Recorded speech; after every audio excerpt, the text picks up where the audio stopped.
This is Beyond Busy. I'm Graham Alcott. I'm the author of a number of books, including the global bestseller How to Be a Productivity Ninja, and I'm the founder of Think Productive. We help people to make space for what matters and get more done, and we partner with some of the world's leading companies who share our mission to transform the world of work. Beyond Busy is where I explore the often messy truths and contradictory relationships around topics like work-life balance, happiness and success, and explore with interesting people what makes them tick. In short, this is where we ask the bigger questions about work.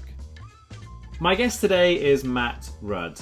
Matt is a writer and columnist and deputy editor of the Sunday Times magazine.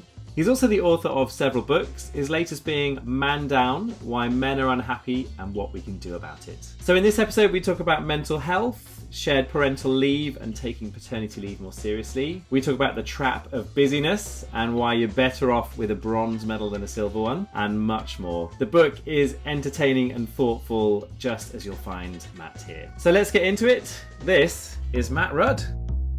So I'm with Matt Rudd. How are you doing? I'm very well, thanks. I'm looking forward to this. I'm going to be a ninja. I want to be a ninja by the end of it.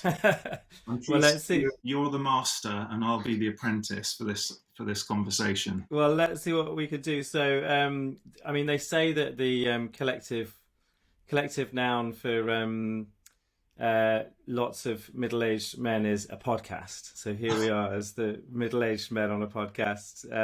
And we're going to talk about your book. So the reason I introduced it like that is your book is Man Down, Why Men Are Unhappy and What We Can Do About It. So, it just feels like a really important conversation to have.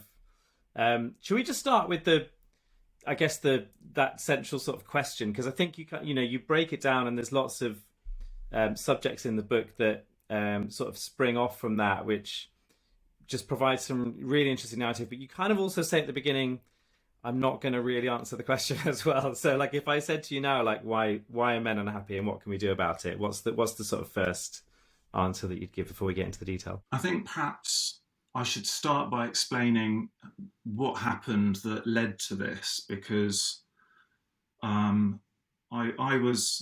didn't have a kind of crisis or something obvious where I was kind of forced into a reckoning with my life. What happened is I was just waking up at 3 o'clock every morning with these kind of circular catastrophic thoughts, and it was all, what if this happens, what if that happens? And my normal response over the years was just to kind of find ways to block all of those things out. And in my mid-40s it just became so much that I was in a real state, but not an obvious crisis where you have to take action. And I tried everything. I tried self-help books. I tried, Lycra, biking, all these physical exercise. I tried heavy drinking. I tried no drinking. I'd done it all, but what I hadn't done is kind of sat down and thought it through. My approach was all about blocking. And so in a panic, in this state, what I did is I started talking to other friends who to me looked like they were, sailing through midlife happily. And it was interesting. You'll know this when you see friends in the pub. It's often quite sort of superficial. You just have a few jokes. How are you? Fine. All, and that's it. But when I kind of forced them to have a serious conversation about why they were managing better than I was, it was clear that they weren't. That resulted in an article for my newspaper, and I was really genuinely worried before we published it, because here I am, white, middle-aged man, apparently successful, having a big old whinge about how awful it is to be a middle-aged man who's doing okay. And I reported all these other men who on paper looked successful and their own experiences, their inner turmoil. We published it and I was expecting a backlash, and it was completely the opposite. And actually half of the people who've got in touch since have been people who are unfortunately married to all these midlife men in the doldrums. So then that became became the book. Yeah, and it's interesting, isn't it? Because yeah, there's that sense when sometimes I get asked to either be involved with or speak to or whatever, like men's groups, and like the idea of men's groups, I would like class myself as someone who's very interested in gender. I would say that I was a feminist, like etc etc etc. But it feels like there's like I often have a bit of a nervousness about discussing what it is to be a man or to be in or like the nature of what being a man is. Like it feels like something that, you know, like somehow because there's that sort of emotional disconnect, we don't talk enough about how the idea of what a man is has evolved and changed quite a lot over the last 2, 3, 4 decades. Yeah, I think that's very true. What was interesting, and over the last 3 or 4 years, I've spoken to hundreds of men, I would say, is that there is this idea that we need to be kind of strong and silent and power on. But once it doesn't take long, actually. It's a sort of a second pint thing or a second lemonade or whatever you want. Sort of break through that, I mustn't talk about it. And then that, in my experience, there was this kind of great sort of opening up. And for me, that was maybe it's quite a specific way, as someone who interviews people for their job, but that was what started to make me feel better, was the realization, and it's a cliche, but that we're not alone. And I've been to Yeah. men's groups as well, and it can feel quite forced, but I can only say that I'm so glad that I started talking about my own, even though it doesn't seem like a lot, even as I keep saying, there's no big crisis. Um, I have started to feel better since I found out I wasn't alone, and that every single other bloke who looks like they've got it all together is in the same boat. And I've had so many emails and letters from women who, because this is the other thing, it's off the gender thing, we're often seen as if we're in opposition. So if I start talking about my situation, that is in some way sort of not taking the opposite sex into account. But we all, a lot of us live in units with our loved one, with our wives and partners.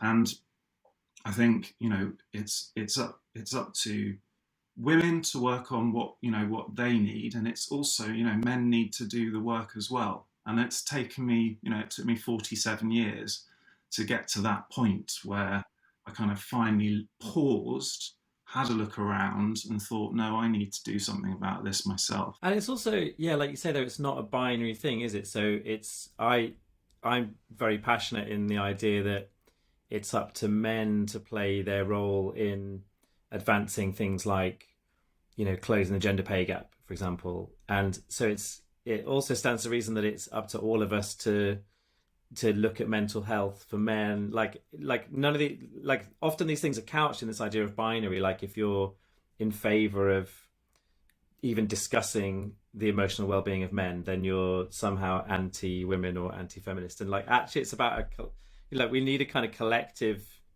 viewpoint on all of these issues, right? Like that's kind of the point, right? Yeah, that's exactly it. And I'm lucky enough to be married to someone who has been on her own journey, and she does a lot of work. And until I reached this point, I don't think I was dismissive. I just wasn't interested. And she was working really hard at sorting out her own mental health, and I just thought, that's her journey, leave her to that. And so it is, what I'm trying to say is we each need to do our own work. I Yeah, didn't think that was yeah, necessary. I thought my job, and this is something was really in common with all the people I spoke to, was, the sort of very traditional, I must be a provider, I must keep it all together. I've got 3 kids, so I've got to make sure they're provided for.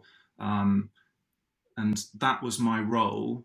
And actually, it felt too indulgent to start thinking about myself. And I think that's the big mistake that a lot of men, particularly midlife men, make. But because of the way society is structured, it's completely understandable. And it felt reading the book like there. I mean, you talk to a lot of people who who like you say, on paper they've got everything going, and then what they're actually expressing is a very kind of deep sense of malaise, and sort of not feeling like their life is amounting to anything, even though they're ticking all the boxes career wise, and sort of, in their personal lives and so on. I'm just interested in what that was like in terms of your process writing the book. So as you're kind of talking to these people who, as you say, should in many ways have, the best sort of ratings of happiness, and should be the most satisfied with their lives, and there's just something really uneasy about some of the quotes in the book. Did it sort of contribute to a sense of malaise for you? Did it kind of set off, and I know you're writing it also through COVID, did it set off any sense of, what is this all about? Yeah, well, that's where I had that kind of feeling already, and for me it was amazing to realise that no matter how far up whatever ladder you're going, um, that's not that's got nothing to do with happiness. And I intentionally focused on people who, on paper were successful, because this is the sort of the luckiest group in one of the luckiest parts of the world. um, Imagine if those people weren't happy, and therefore the whole model that we've constructed, we need to think about. So I talk about how from a very young age we're taught that success equals happiness. It starts with the gold star at primary school, then you've got to pass your exams. Then, if you're one of these guys, you probably go to university. Then you're at the bottom of the career ladder. So you fight your way up. It's at every sort of 5 year stage of life, there's something in this sort of short to medium future which you have to be aiming for. And until you've ticked that part of your life, you can't find happiness. So it was ridiculous. I was speaking to people.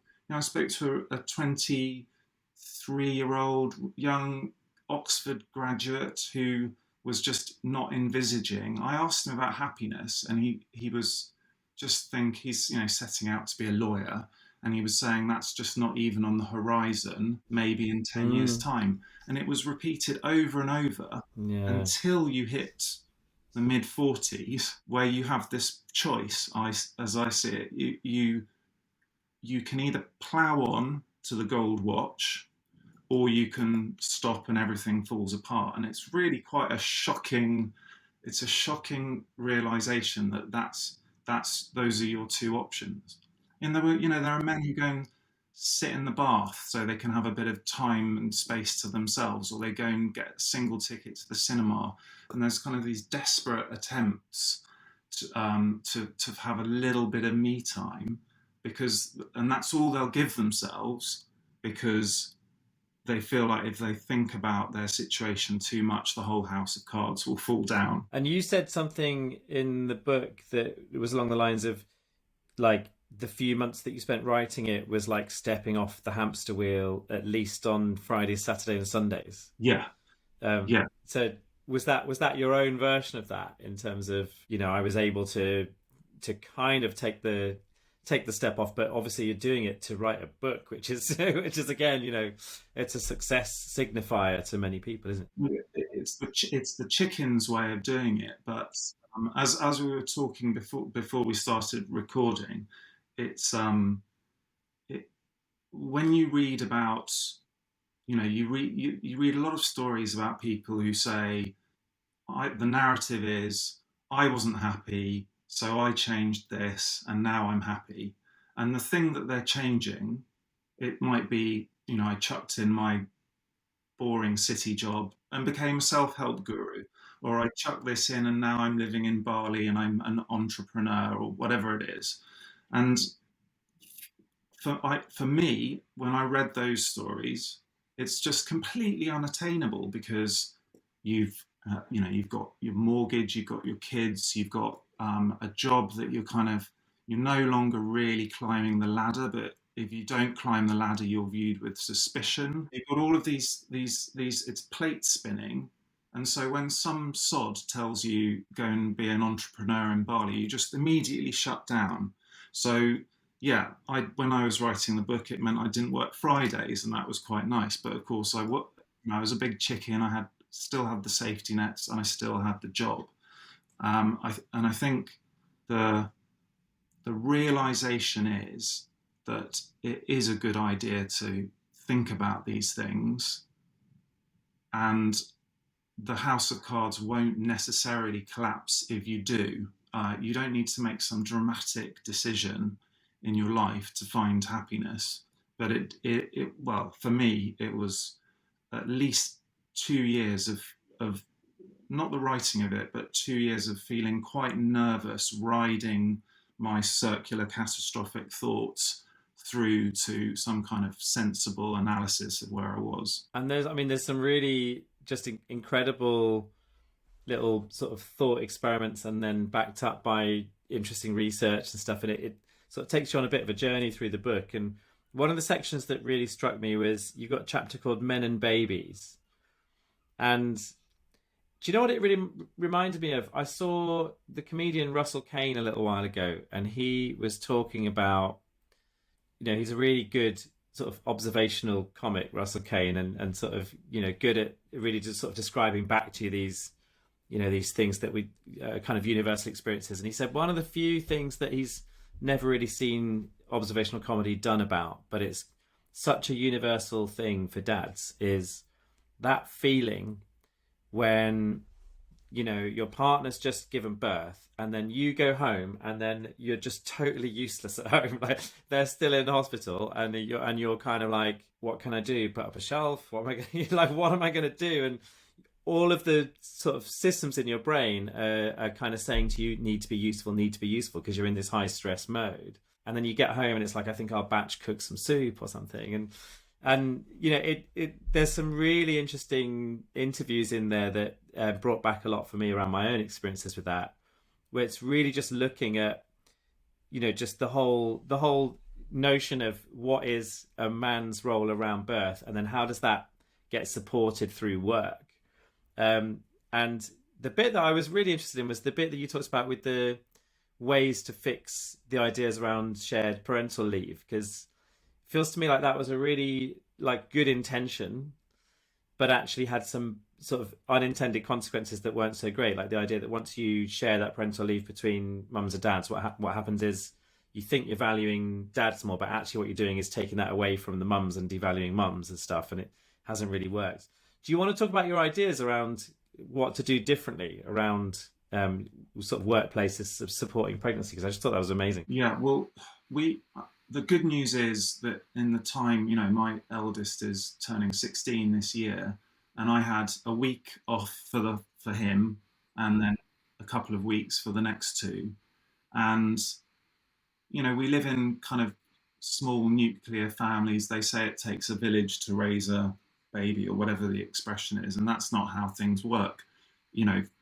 15 years ago, 1 week off, and then my wife is on her own for the next 15 years, and I just had to go back to the office, and my colleagues went, everything okay? And I said, yes, fine, and that's it. Maybe someone got a cake, I can't remember. Yeah, the good news is it is dramatically changing. We are getting more Swedish, and as you'll know, in that chapter I went and spent a bit of time with the most annoying dads in Britain, they work for an insurance company which announced that it was giving everyone parental leave regardless of gender. This is Aviva, right? Yeah, Aviva, that's right. And yeah, it was, so most of the dads took 6 months, and they just had the temerity to sit there and describe how wonderful the first few months of their new family's lives had been.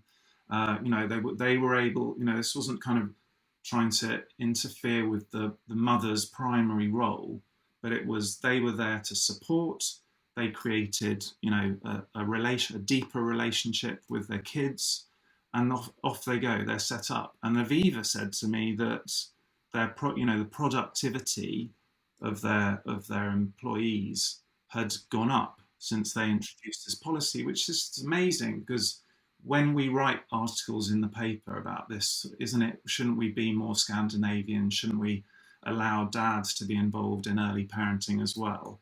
You always get people going, well, how are we going to pay for that? And oh, well, it was fine in Yeah. my day, and it's the mother should be, quite traditional views. What it does is, it just sets you off, and also it gives you a little. This is going to sound really wrong, but it because it's not a break, but it gives you a break from work. So you come back, all excited, probably a bit relieved to be getting back to work, and that's all good for the employer. So I would be really surprised if in another 10 years' time we don't have proper shared. It's one of those things where there's no there's just no downside as I can see it. That's the thing. So Aviva's thing is 52 weeks leave, regardless of, whether that's maternity or paternity, 26 weeks of that on full pay. Yeah. And then what you found was that 2/3 of staff at Aviva that have that as an option take it, and only 5% stick to the idea of 2 weeks. So it's clearly a popular thing. And if anyone's listening to this or watching this, in the HR departments of large corporates, then I guess the message is go and look at what Aviva are doing, right, in that area. And since I wrote that, they'll have got, that was quite a new policy. But there have been lots of other companies. I mean, it has been smaller to middle-sized companies are doing it, but it's just definitely going to happen. And don't forget the other this. I've pretty much finished this book in the first wave of the pandemic, and a lot of the things I'm whinging about in Man Down suddenly and rather alarmingly happened like a sort of magic wand. The asking for kind of a more flexible, porous relationship between work and life, something you talk about a lot. Having a role in early parenting, being at home, all of that stuff suddenly happened. It's not quite how one would have wanted it to happen, but there's a lot of very dramatic social change that's been forced upon us by the pandemic. I just hope we can sort of, the positives of that can be kept and sort of consolidated. It's so true, isn't it? And when you think back to, so one of the stats that really shocks me in the book was in 1982, 43% of dads had never changed a nappy, and then now it's like 3%. So I suppose when you think about it like that, we've been moving the workforce away from it being, that sort of traditional family model of man is provider, woman is parent, and things have really moved on from there. But then we necessarily haven't been, talking about how the policies support that, and then what's the workplace's role in supporting that. So is there anything else along those lines that you think is changing that we need to think about and do more of to kind of shift things, just in a better direction? I mean, the government hasn't really had much of a role. They did introduce, I think in 2015, they introduced kind of shared parenting leave regulations, but it doesn't work because it was kind of statutory pay. So you're asking both parents to effectively not have a salary, and that's just not going to happen. So it has to come from employers. It's interesting at the moment. There's a lot of talk about how, well, this week at least, how excited everyone is to get back to the office and how tired we all are of working from home, which is absolutely understandable. But I've been going back to the office for months now, and what we're doing is we're having there's a sort of hybrid system emerging where we all do 2 or 3 days a week in the office. And it's just, and if you need, just before the pandemic, I think, caution, huge stereotype alert, dads escaped a lot of the kind of the labour around. It was still the mums that tended to organise the play dates and the late drop-offs and the rugby matches and all of that stuff. And I think that well, certainly for me and the dads in my area, we're all much more involved because we don't have the excuse of being in the office all the time anymore. We're at home, so of course we'll arrange that thing and fill out that form and all the endless bureaucracy from schools. Um, and that's just only a good thing again because it's more equitable in a very basic way. But I think a lot of the dads, this idea that men are being dragged, into all of this parenting work reluctantly is completely wrong. I think those no one changing a nappy in the 1980s, no dads changing a nappy in the 80s. That's just a really sad situation. We need to break that cycle for all the other reasons in the book that I'm talking. This sort of, that's all linked to the reason why men have such high rates of unhappiness, of depression, and worse. Yeah, and in the book you talk about a lot of the things that you've tried and a lot of the things that other people that you're interviewing have tried to kind of mitigate that sense of malaise or despondency. What do you think is ultimately at the sort of root cause of that then? So why are men so unable to really sort of articulate feelings, or certainly to do that on the first pint or in the first part of a conversation? I think it goes back. I haven't really managed to explain this right yet, but the whole way things are set up, it's that you need a particular job or a particular, you need to keep up with the neighbours. You need a particular car. You There's a pursuit, and it's too simplistic to say, that it's a pursuit of materialism, because it's really more complicated than that. It might be the type of job you have, or where you live, who your friends are. It's not strictly materialism. It's this. It's a comparison. So it's Yeah. when I said earlier, it's all about passing tests. What that really means is there's pressure to do better than the person next to you, to succeed. My favourite example of that is that study they did of, to go completely off track, the study they did of Olympic medalists at the The bronze Games. medalists. Yeah. I'm sure you've talked Yeah. about this before, but the amazing thing that they photographed all of their faces on the podiums, and the gold medalists were really happy, big smiles. The bronze medalists were really happy, big smiles.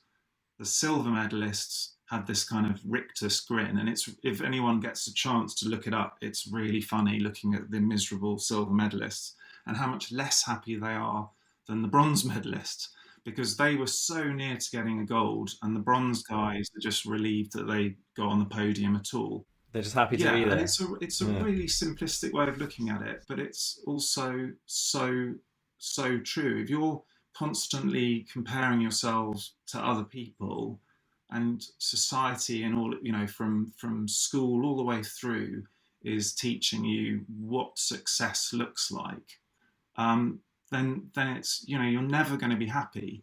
And when you pop up, when it finally just becomes impossible to carry on, there isn't a next immediate 5-year plan. You've had kids, you've got a family, you're living somewhere, whatever it is, whatever you've ticked as, there's nothing obvious next, then you're suddenly gazing out across this sort of hinterland and thinking, well, what's ahead of me now? Oh, just getting older and trying to make it through. Which is not answering your question, but it explains why in the pub with your 45 to 55-year-old mates, when you ask how they're feeling, I mean, if they opened up and told the truth, it would be shocking, and that's what I did, and it was shocking. But eventually, after quite a lot of work, it feels really, really good to have done it. Yeah, it felt like there was a couple of sort of through lines, or a couple of sort of subjects that just kept coming back like through the book, and one of them was that which we'll come back to, I think, and let's stay on that subject of sort of status and sort of comparison and status and sort of validation and that sort of area. The other one was kind of career ladders and feeling trapped by the sort of career ladder or the hamster wheel that you're on. I thought that sort of just kept sort of popping back up. And then the other one was like mortgages and like the sort of housing costs and what that's meant for getting on the housing ladder, how difficult that is, how much of a burden that puts onto people. And so like those just felt like they were like really sort of constant themes through the book. But just staying on that status one for a minute. So you interviewed Adam Kay, who's the doctor who wrote that book, This Is Going to Hurt. And he described this idea that when he stopped being an NHS doctor and he'd been on this treadmill for many, many years of sort of rising up the ranks, and he sat there with his family and he's not a doctor anymore. And he's always been a doctor. He's always been defined by his career success. And then he suddenly just sat there just as a man who is no longer a doctor, right? So do you think that's something that we need to think more about, is just how do we define ourselves away from job titles and away from the sense of our own status? It's so difficult because, doctors have very high rates of depression. So do lawyers. Two of the kind of professions that we're taught are good professions. And so what's the answer? No one becomes a doctor or a lawyer. No, but Adam talked about being funneled from a very early age. Lawyers you talk to, they've already kind of doing work placements when they're still at university. There's really no simple answer to this for people, particularly for people who've already got to my stage. What's really shocking is how little thought is given to what you want to do at a young age. So right now my 15-year-old is being asked to set up some work experience for the summer, and traditional parent might be going, well, you've got to find your career and choose what you want to do. Why? He's 15. What's the point of doing that? And trying to encourage sons and daughters to just spend a little bit more time thinking about it's not even what they want to do, because they might want to be a lawyer or a doctor or whatever it is. It just feels, certainly in my case and in the case of the people I spoke to, that there isn't enough time just sitting with things, considering things, because of the pressure to always be thinking about the future. Yeah, and it feels like some of that's getting worse, right? Like, so there's the bit in the book where you talk about someone who's just graduated like a few weeks ago and doesn't really know what they do, and just how crushing that feels to them that some of their friends are already in jobs. And it's like, you have your whole life ahead of you to get onto the right career and to get the right job.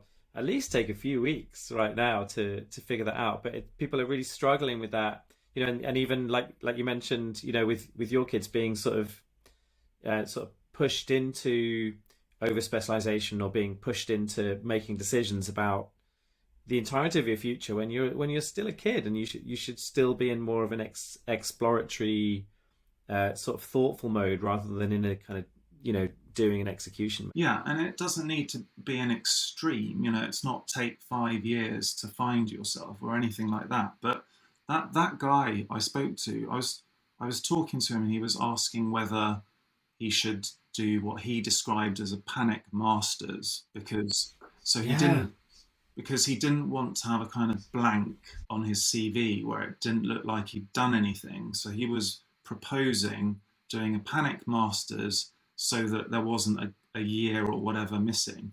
And I was talking to him just general careers advice for about half an hour. And then I asked, how long this blank had been. And it was like 6 weeks. And that is just such complete pressure, that's where we are with competition. And I can imagine it must be really annoying to have me, 46-year-old, saying, come on, 23-year-old, just take your time, make sure you do something that you're happy about. Or, as you mentioned, banging on about mortgages. Don't discuss a mortgage with a 22-year-old, because it's so much worse for the next generation as well. Yeah, for sure. It's Yeah. just, so there's two parts to this. There's the small things you can do as an individual to make yourself happier, and you're far better at that sort of personal way of improving yourself than I am, and I'm still really struggling with it. And there's only a couple of things that worked, and they were really hard.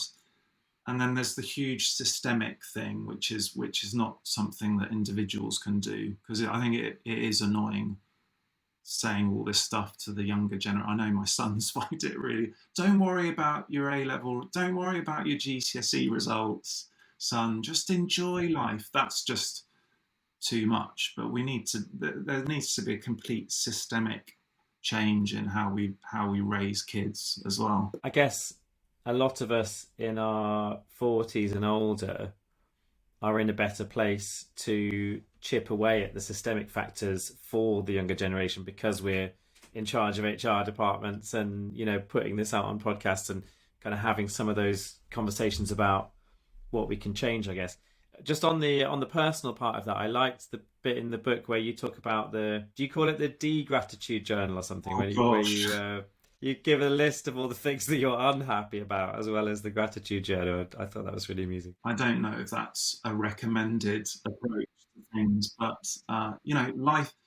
We're talking about quite big things like marriage, life, jobs, but there's a lot of really annoying stuff in the world as well. And I spend a lot of my day job as a columnist getting quite annoyed. Last week I was annoyed by how many different toothpastes.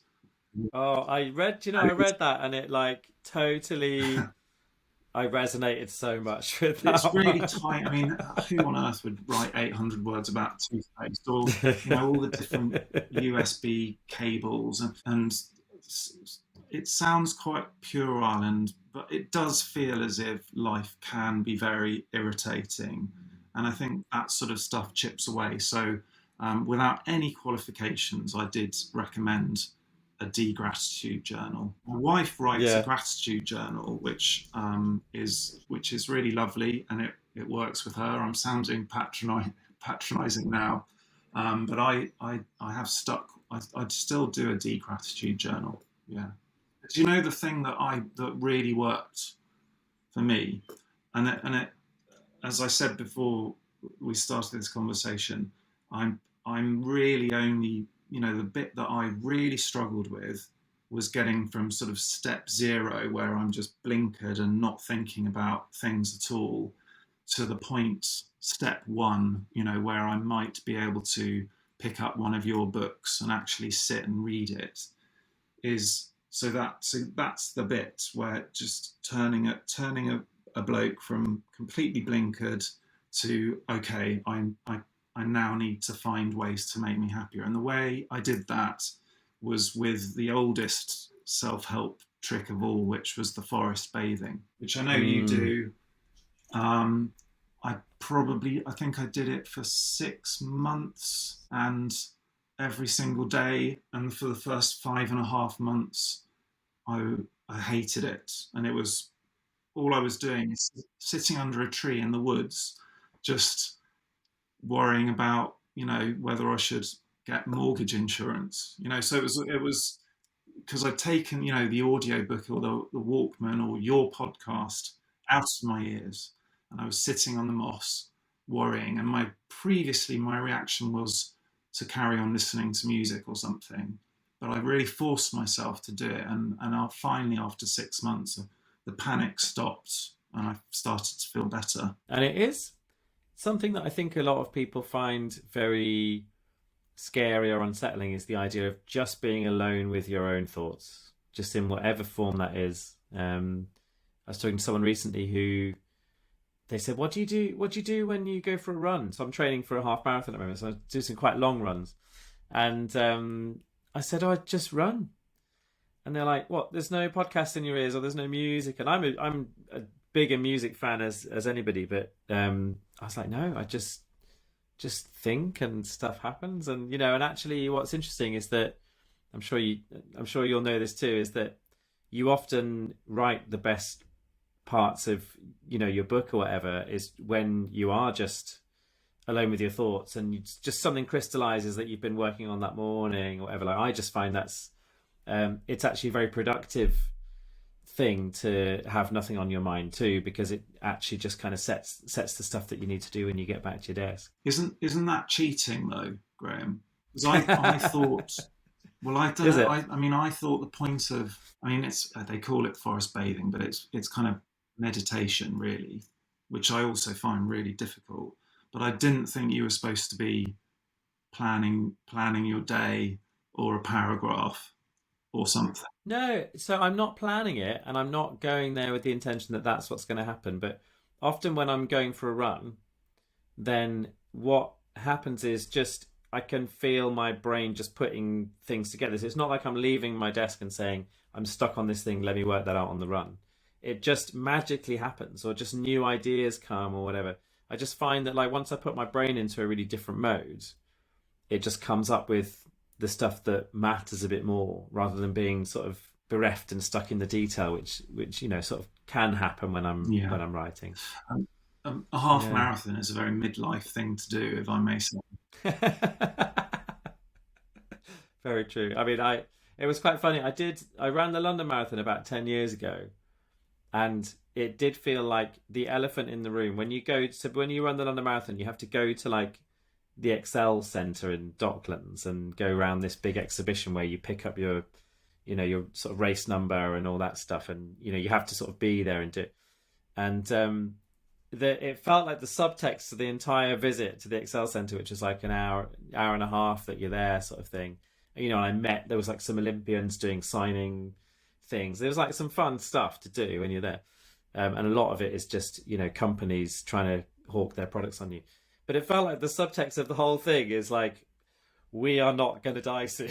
Like, whatever age the people who were there, it felt like everybody was just trying to cling on to this idea that we're okay. We're healthy. We're not going to die. We've got a marathon in us, so we're okay. It just kind of had a weird. There's definitely a weird vibe to that whole thing. I love it. I mean, I've done all of those. I've done the sort of the mud races and all of that stuff. But and again, with a male friendship group, but with all the apps, with the Map My Run and all of that stuff. And uh, for me now, I'm moving along my journey. I now run without any measuring. I'm not measuring myself. I don't Mm, care. yeah. It's probably because I'm so old now. I just couldn't face it. It would just be depressing every week. But happiness is deleting my run. Yeah. So actually, the time, we're just talking about the sort of the opposite of the gratitude journal. Felt like the time that you were the most disgruntled in the book was when you were talking about technology. So do you want to just talk a bit more about that, and just your Not really. I Yeah, and I've seen your brilliant sort of how to control it, and I haven't looked at how you empty an inbox yet.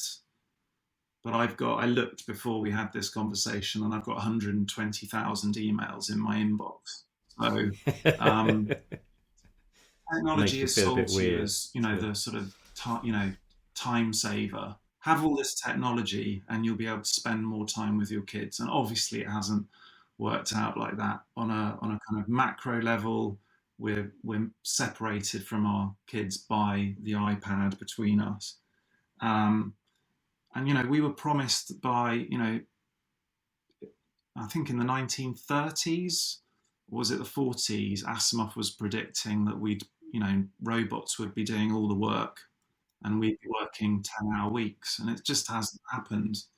So I don't really want to talk about it other than to say I've binned our clever, what's it called, smart thermostat, because it Yeah. developed a Yeah. mind of its own and was deciding when it wanted to heat our house, and I battled with it for weeks, and then I binned it, and that's the answer. And I also spent a bit of time that some artists had done a kind of an approximation of a post-apocalyptic um, world, and I was a caretaker in this dome that they'd set up. So there was no electricity. Everything had to be grown or recycled. Um, it's just, and it was just, it helped that it was next to a really beautiful lake in a National Trust property. It was just, I think you could tear a lot of the stuff down and we'd be happier. But now I'm sounding like an old fart who remembers the days. I remember the days when there were only two channels. That's not, that's not the answer either. Yeah, I mean, and so what's your relationship with your phone like? Because you said that comes a lot when you're interviewing people. Everyone's talking about like the phone is almost like a symbol of work-life balance. Yeah, and I think when I'd finished writing the book, I would have been able to give you an honest answer that it's under control. It's not the most important. We have dinner without our phones. All those things that people say you need to do. No phones in the bedroom, but it's all gone to pot during the pandemic. I think I'll Yeah, write a sequel to yeah, this book, which will just be totally bleak because it has been, it's been the work from home thing for those who have been able to do it, I think has been a revelation. I've spoken to so many blokes who just loved getting to know their families again. Um, but the reality is it's been a very intense period. We've relied to a huge degree, as we are right now, on technology. It's going to be quite hard to row back from that. for sure. There's a couple of quick things I wanted to ask you about before we finish, but just on that thing of sort of careers and career ladders. So my friends Helen Tupper and Sarah Ellis wrote a book called The Squiggly Career, which is all about moving away from the idea of the career ladder.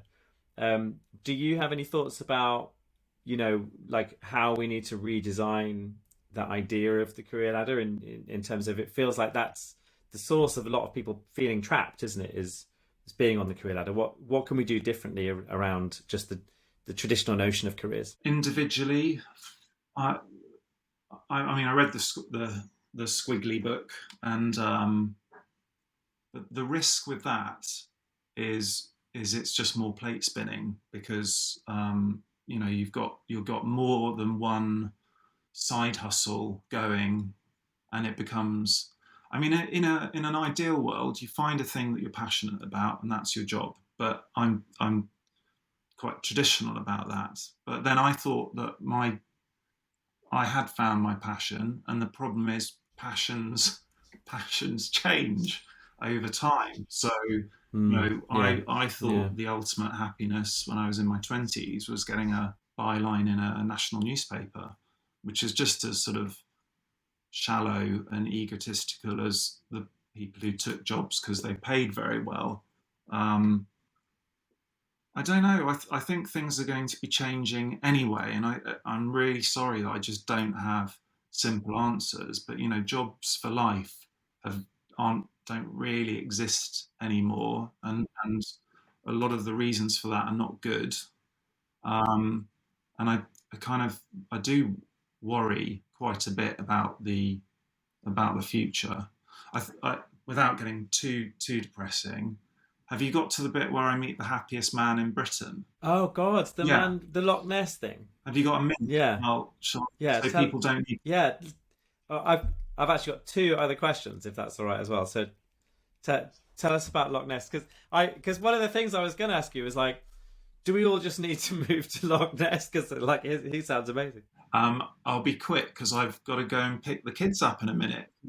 Isn't that great? Okay, right Isn't there that you lovely? go. No, so happiest guy. I'd spent a whole book talking to miserable people, and I'll tell you the ending, so your listeners don't need to buy the book. So he was in his 20s, and he'd set up a burglar alarm installation business, and he had a girlfriend, he had a mortgage, he was building his company, but he spent all day fitting burglar alarms for the older people who tend to be the main market for burglar alarms. And they spent the whole coffee break that he shared with them saying, "Oh, I wish I was your age again." And it was all about this sort of, he had this tidal wave of septuagenarian regret. So he listened to them and thought, I don't want to end up like that. And to cut a fairly middling story short, he finished with the girlfriend, got rid of the mortgage, and got rid of the business, and spent 30 years living in a caravan next to Loch Ness. And that's a bit like when self-help gurus say, chuck everything in and find your passion. It's annoying hearing about a guy who's lived in a caravan for 30 years next to Loch Ness. And you asked, of course, we can't all go and live in caravans next to Loch Ness because they'll wreck it. But what was amazing about him is that, he's been interviewed by people before, and he's the Nessie hunter, a bit of a weirdo, but he wasn't weird at all. He talked to me about the light that changed on the lake, because I asked, doesn't it get boring? And he spoke for about 5 minutes about this changing light and how it made him feel. And I just thought, he's living in the moment like everyone always tells you should. And I often think about that when I'm just walking, or walking from one meeting to the next, or getting on a train, or just, if he can find happiness with a change of light and a freezing cold lake in winter in Scotland, then I can find little bits of momentary happiness in my daily life. So we need to bottle what he did, not all go and live next to Loch Ness. Yeah, and he also said something like, didn't he say something like, that when the weather changes and stuff, like adventure comes to you? I thought that was just a very powerful idea, that he's just sat in this one place, this one body of water, but the adventure's coming because things are changing, and like that just feels like a very grounded, rooted way of seeing the world, which is, yeah, extremely powerful. He should become some kind of teacher, but he's not interested in it. Which is even best. That's what I love about him so much. He's just very happy. So the final question, just to bring this back to where we started, was we were talking about the idea that it's up to men as well as women to be focused on gender equality and feminism, and it's up to women as well as men to be thinking about mental health of men too.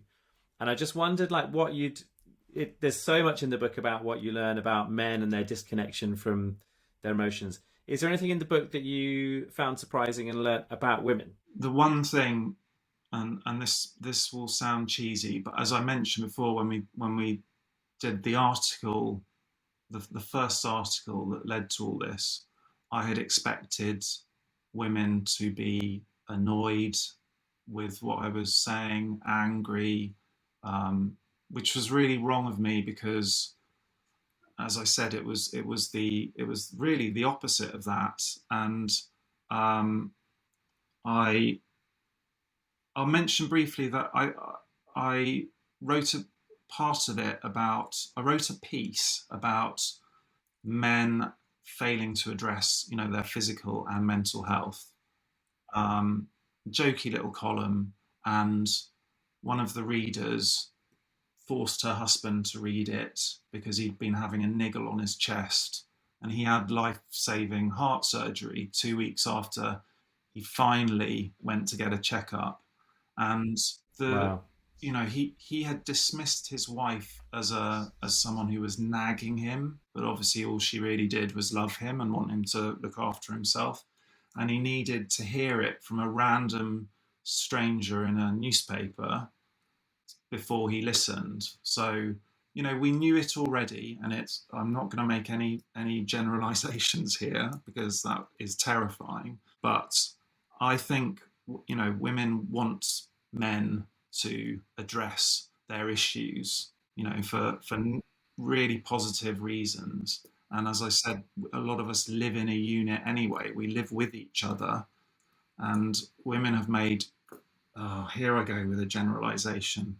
But women are better in general at listening to podcasts, well-being podcasts, thinking about their lives, talking to their friends, and men tend in their middle life to sort of set off on a kind of grumpy, insular, not talking about their feelings road.